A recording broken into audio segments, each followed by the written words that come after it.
দলবদল এবং বিপন্ন ভারতীয় গণতন্ত্র, দলবদল এবং বিপন্ন ভারতীয় গণতন্ত্র, এই বিষয়টা নিয়েই আজ প্রতিবেদন উপস্থাপন করছি আমি জাকির হোসেন শেখ আর ক্যামেরায় জিশান আলী শেখ।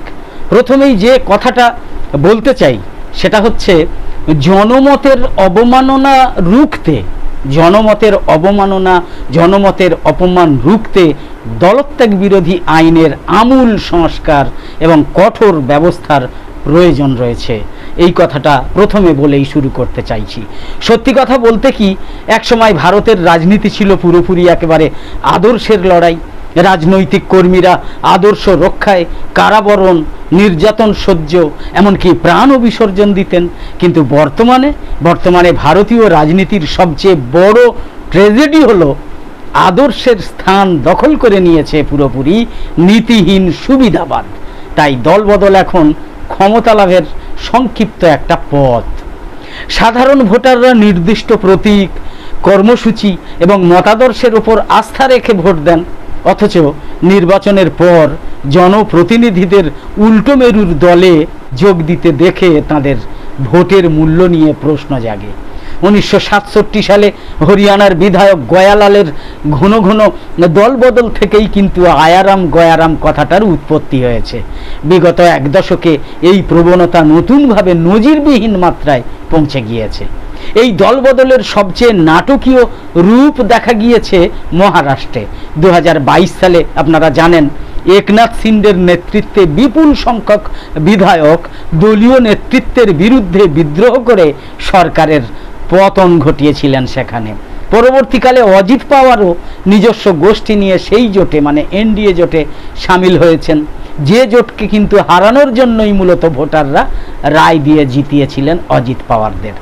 2020 সালে মধ্যপ্রদেশে জ্যোতিরাদিত্য সিন্ধিয়া কংগ্রেস ত্যাগ করলে তার অনুগামী বিধায়কদের পদত্যাগে নির্বাচিত সরকার সংখ্যালঘু হয়ে পড়ে এবং ক্ষমতার বদল ঘটে। কর্ণাটকেও বহু বিধায়কের পদত্যাগ এবং দলবদলের নজির রয়েছে। গোয়া, মণিপুর এবং অরুণাচল প্রদেশের মতো রাজ্যেও কোথাও 2/3 দলীয় বিভাজন, আবার কোথাও পদত্যাগকে অস্ত্র করে সরকার পরিবর্তনের একই ধারা দেখা গিয়েছে। সাম্প্রতিককালে এই ব্যাধি রাজ্যসভার রাজনীতিতেও ছড়িয়েছে, আপনারা দেখছেন। আম আদমি পার্টির পরিচিত মুখ রাঘব চাড্ডা, সন্দীপ পাঠক এবং অশোক মিত্তাল সহ একাধিক সাংসদের বিজেপিতে যোগ দেওয়া জাতীয় রাজনীতিতে তোলপাড় সৃষ্টি করেছে। আবার 2026 সালের পশ্চিমবঙ্গ বিধানসভা নির্বাচনে তৃণমূল কংগ্রেসের পরাজয়ের পর একাংশের ক্ষোভ এবং এনডিএ জোটে যোগ দেওয়ার জল্পনা এই ধারাকেই স্পষ্ট করেছে। সাধারণত মন্ত্রিত্ব, দলীয় টিকিট বা ব্যক্তিগত উচ্চাকাঙ্ক্ষাই হচ্ছে এর মূল কারণ। তবে আদর্শগত কারণে যে হয়নি এমনটা নয়।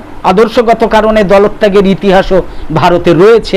যেমন নেতাজি সুভাষচন্দ্র বসু কংগ্রেসের সঙ্গে মত পার্থক্যের কারণে এবং শ্যামাপ্রসাদ মুখোপাধ্যায় নিজস্ব দর্শনের ভিত্তিতে ভিন্ন পথ বেছে নিয়েছিলেন, কিন্তু তাদের সেই উদ্দেশ্য ছিল সম্পূর্ণ দেশ হিতৈষী এবং মহৎ উদ্দেশ্য।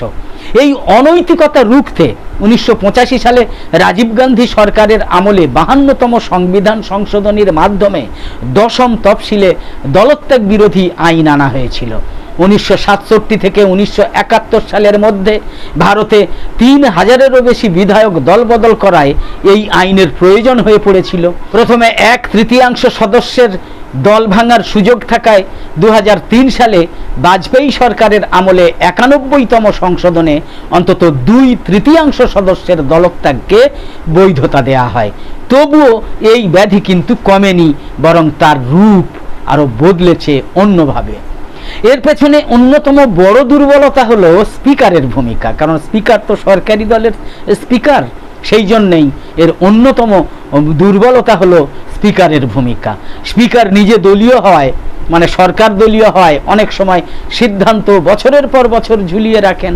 ততদিনে সমস্ত রাজনৈতিক সুবিধা ভোগ করা হয়ে যায় দলবদলুদের।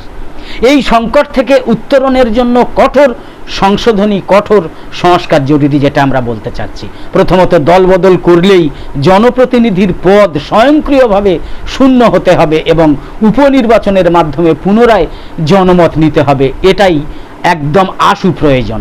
দ্বিতীয় হচ্ছে, যেটা খুব দরকার, দলবদলকারীকে পরবর্তী 5 বছর বা পরবর্তী নির্বাচনের আগে পর্যন্ত কোনো রকমের মন্ত্রীপদ দেওয়া একদম নিষিদ্ধ করে দিতে হবে, এটা খুব আবশ্যক, খুব জরুরি। তৃতীয়ত, স্পিকারের বদলে নির্বাচন কমিশন এবং অবসরপ্রাপ্ত বিচারপতিদের নিয়ে গঠিত স্বাধীন সাংবিধানিক ট্রাইব্যুনালকে 90 দিনের মধ্যে বাধ্যতামূলকভাবে সিদ্ধান্ত নেওয়ার ক্ষমতা দেওয়া উচিত। এই সিদ্ধান্ত নেওয়ার ক্ষমতা স্পিকারের হাতে থাকলে আর কিছু হবে না। বিশ্বজুড়ে এমন নজিরও কিন্তু রয়েছে, আমাদের দেশ ছাড়া অন্য দেশে। যেমন বাংলাদেশে সংবিধানের 70 নম্বর ধারা অনুযায়ী দলের বিরুদ্ধে ভোট দিলে সদস্যপদ খারিজ হয়ে যায়। তারপর সিঙ্গাপুর, নিউজিল্যান্ড এবং পাকিস্তানেও কঠোর আইনি ব্যবস্থা রয়েছে।